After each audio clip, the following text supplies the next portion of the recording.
Welcome back to Abundantly Rewired. Today is day 8, and I want to talk about what I let go to feel more abundant. This series is about shifting from survival mode into a more peaceful, grateful, and abundant way of living. One thought, one habit, one perspective at a time. And today I want to talk to you about something that changed my understanding of abundance completely. Not what I gained, but what I let go of. Because sometimes abundance doesn't begin with adding more to your life. Sometimes it begins by releasing what's been weighing you down. There was a time when I believed abundance only came from gaining more money, more things, more proof that I was doing okay. But over time, I realized something deeper. Real abundance often begins with letting go. This journey wasn't about finances, it was about releasing the thoughts, habits, fears, and pressures that kept me feeling stuck in scarcity. I stopped believing abundance meant more. The more I released what no longer aligned with peace, gratitude, and purpose, the lighter I felt. And strangely enough, the lighter I felt, the more abundant life began to feel. Today, I want to share some of the things I let go of that help me feel more grounded, peaceful, and open to abundance. One of the biggest things I had to release was comparison. It's so easy to look around and feel behind, to compare homes and careers, finances, relationships, or success. But comparison quietly steals peace. It convinces us that we're lacking instead of growing. The truth is, abundance looks different for everyone. The moment I began focusing on my own growth instead of someone else's timeline, I felt more grounded. Gratitude helped me reconnect to the blessings already present in my life. I stopped measuring my worth against what others had and started appreciating what was unfolding for me. There was a season where I felt pressure to appear successful, even when things felt stressful internally. Many of us are taught to maintain appearances, to keep up, to look okay, to avoid admitting struggle. But trying to look abundant while feeling anxious only creates more exhaustion. I began letting go of unnecessary spending that was tied to image rather than true joy or value. And honestly, simplicity started feeling luxurious. A peaceful home, nourishing food, meaningful conversations, quiet mornings, and emotional stability became more valuable than trying to prove anything to anyone.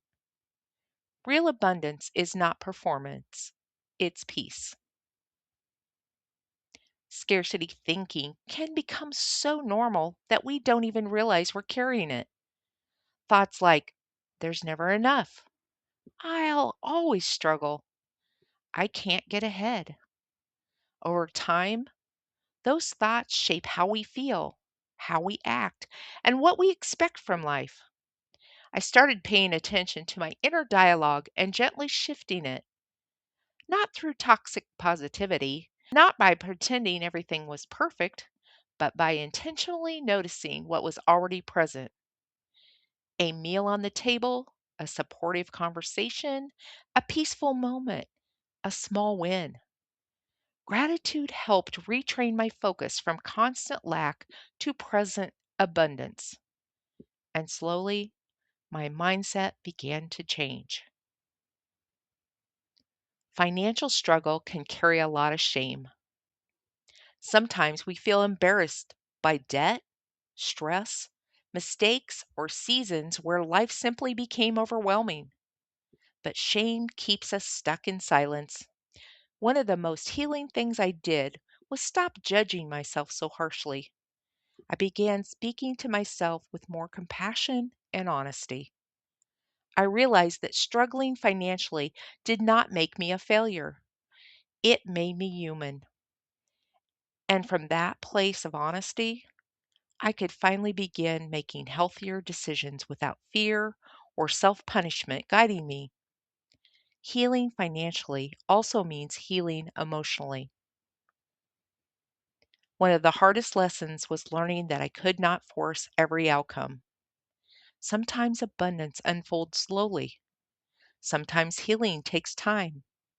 Sometimes life redirects us completely. I spent years trying to control every detail because fear convinced me that if I relaxed, everything would fall apart. But eventually, I learned that peace grows when we loosen our grip a little. I still take action. I still set goals, but I also allow space for trust, alignment, and unexpected opportunities. Abundance often flows more easily when we stop living in constant fear. What surprised me most was what arrived after the letting go: more peace, more clarity, more appreciation for simple moments, more emotional freedom. Abundance became less about chasing and more about alignment. I began feeling richer emotionally, spiritually, mentally, and eventually financially too. And I realized that abundance is not always something we acquire. Sometimes it's what finally has room to enter after we release what's been weighing us down. Take a slow breath and let these words settle gently into your heart. You do not need to carry every fear, pressure, expectation, or past mistake forward with you. You are allowed to release what no longer aligns with the life you are creating. Every small act of letting go creates new space for peace, clarity, and abundance to enter. Repeat this affirmation slowly. I release what no longer serves me. I create space for peace, gratitude, and abundance. I trust that what is meant for me is unfolding in perfect timing. Believe that your life can shift from one thought, one choice, and one moment at a time. Thank you so much for spending this time with me today. If this message resonated with you, I hope you carry this reminder with you. Abundance is not always about gaining more. Sometimes it begins with gently releasing what has been weighing on your heart and mind. Be patient with yourself as you grow, heal, and transform. And remember, even small shifts in thought, perspective, and energy can create meaningful change over time. If this video brought you comfort or encouragement, I'd love for you to continue this journey with me through the Abundantly Rewired series. Until next time, keep choosing gratitude, keep choosing peace, and keep believing in the life you are creating. The next video in this series is the no budget budget that actually works.